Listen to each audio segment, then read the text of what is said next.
I want to go back because you said something earlier that I found fascinating, and I want to make sure it didn't get lost. And that was because so we talked about the zip code being a I don't know, determining factor or an indicator, which or both.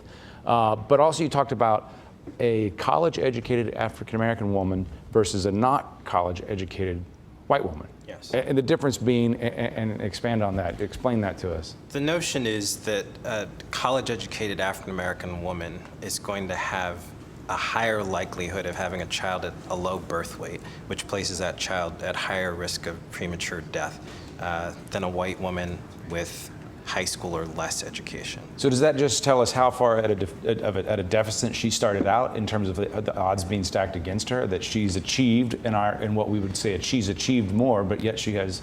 Well, the interesting thing is this, it looks like part of this story is a cumulative, this accumulation of the stress. So it looks like African-American girls, their stress response is being rewired in utero because their mothers are exposed to so much stress. They become sort of hyper-reactive to stress, which then makes them more likely to be mothers of children who have some of these adverse health outcomes.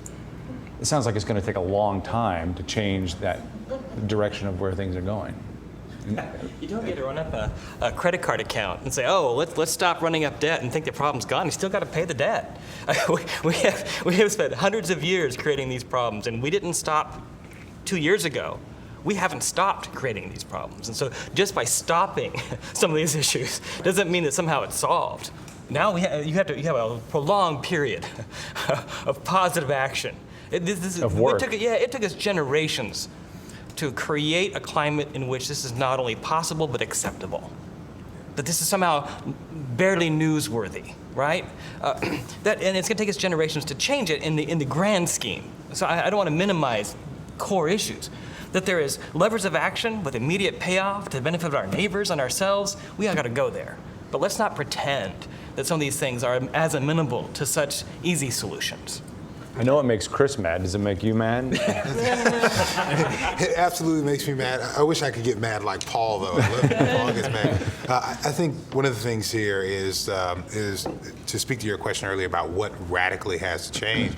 I mean, some of it is just we've got to stop looking for kind of quick answers, just add water solutions, and commit to things for the long term. So I speak as a funder who, foundations are remarkably notorious for shifting a focus on what areas and issues we want to fund over the years. Every few years we find something nice and it's in the articles and all the journals and we decide we want to fund this thing, it's a new big thing, rather than committing, and nonprofits hate it, right?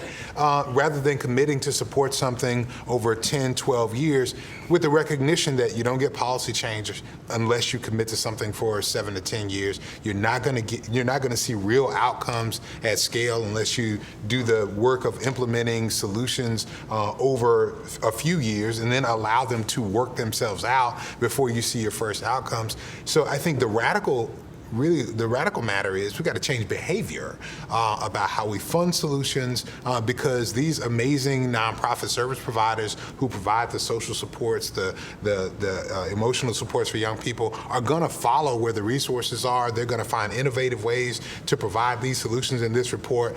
But the problem is we need to make sure they're not doing it in a shoestring in 63106 where it's needed, and they have too much resource to do it in places for the kids who are going to show up on their own anyway.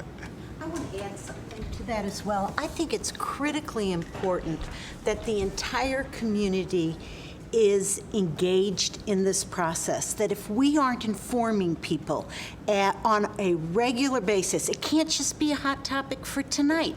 It has to be an ongoing discussion because policy change will not happen unless people not only in 63106, but 63122 and 63105 and every other zip code in our region are aware of the issues and understand that these directly affect them as well as the folks who are suffering from the disparities. And I think that's part of our role as the media, Casey, yours and mine and everybody else who is on TV, online, on the radio, it's critical for us to keep it up, to not let it drop as the funders or other people find a new issue that's sexier or more appealing for the day.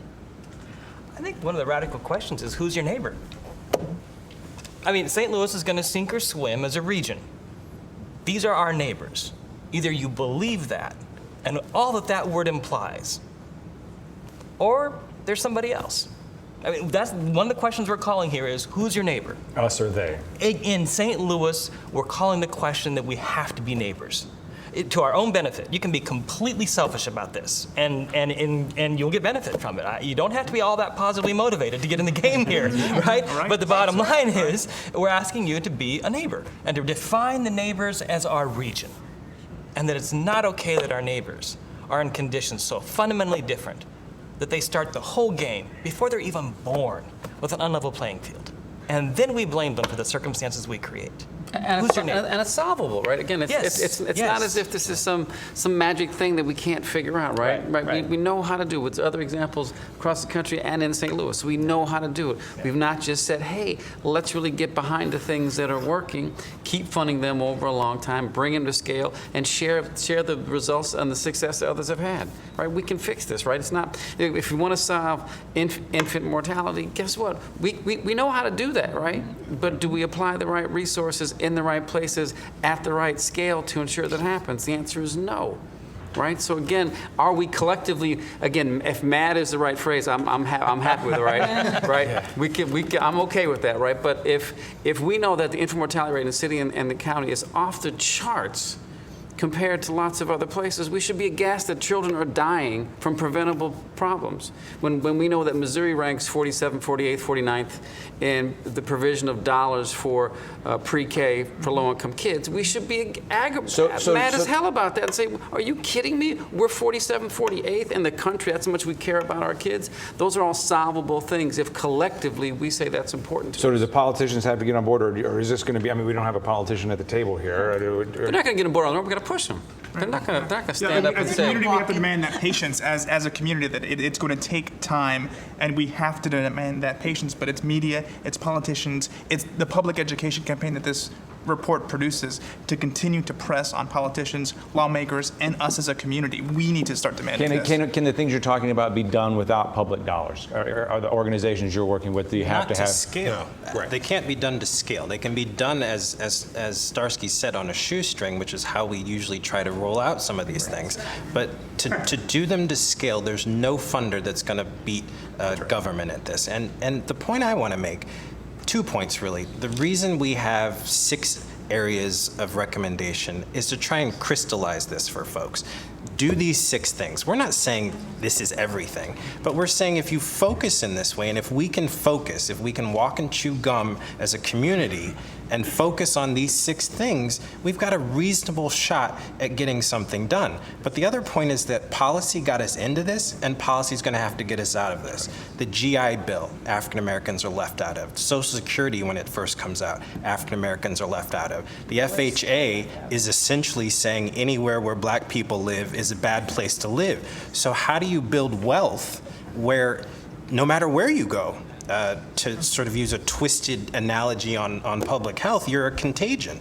And wherever you go, the property value sinks because of you.